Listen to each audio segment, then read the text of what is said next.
Greetings and welcome to an Elder video. I am our tenant, and here are some of the things you want to do when you are starting a new colony and you're bringing in new players. One of the things you always want to have is a printed version of the rule book that you are being part of. That way players can access this, ask questions about it. And we don't expect elders to know much about the rule book, just know where to find the information. That's the most important part. Then have the sign-up sheet and the waivers, and you want to keep it in a nice little binder mabobber. And so you got it at all times. I advise that when you do the waiver that you scan it in or keep it somewhere after the event. A lot of the colony chiefs will get a little binder file cabinet that they can carry with them, and then they categorize them like that. Not necessarily needed, but some of them scan them in, put them in Google Docs or any which way they want to do it, just so they have access to it when they need it. Then when you have new players coming in, like we have Michael that just came in. Come on over here, Michael. So literally he just came today. He did not know anything about this. He came in just off the net, through a friend, that sort of thing. It's important that when you meet somebody for the first time, you introduce yourself. So hi, my name's Ryan. Hi, my name is Michael, son of Jeffrey. Okay, so he introduced himself, I introduced myself. Handshake, be friendly, be open. That kind of stuff's important for the people running the games. You've got to have some eye contact, that kind of stuff, and not be afraid to talk to somebody.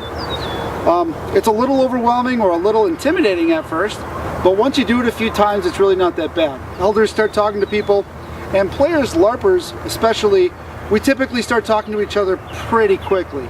So it's not too big of an issue typically. The next thing you want to do after you sign the waiver, that's the first thing you want to have him do. He already did it, and he's been reading the rule book online, so he's kind of got some familiarity with it.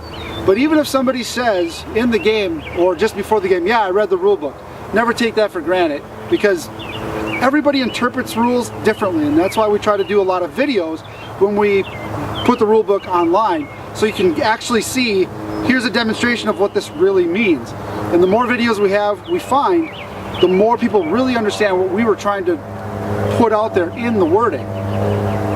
After that's done, you want to explain the game mechanics a little bit, and they'll start to tell you back what it is that they really do know, and then you can kind of move along from there.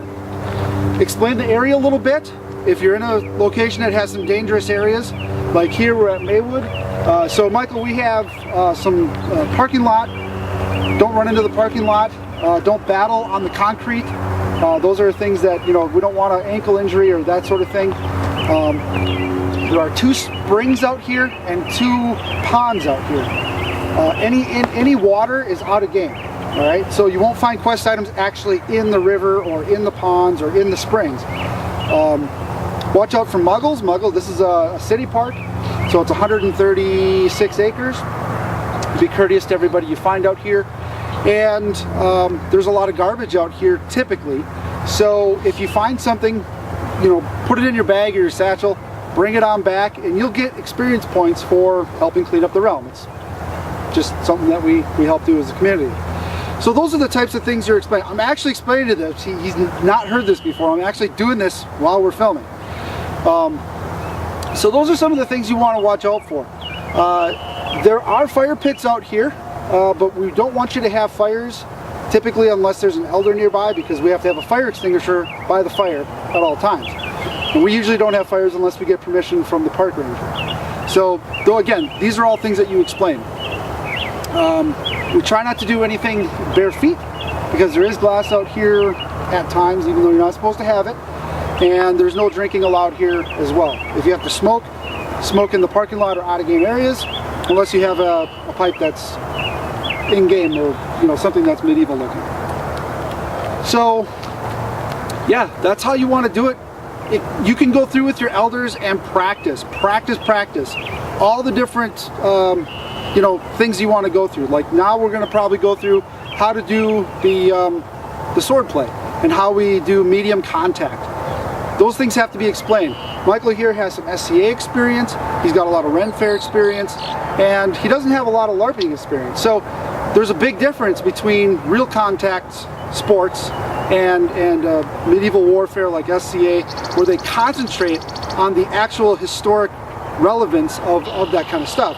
And then there's live action role play like Myths and Legends, where it's loosely based on that, but it's not to the T, you know. So again, those are some very big differences that we try to explain to new folks coming in.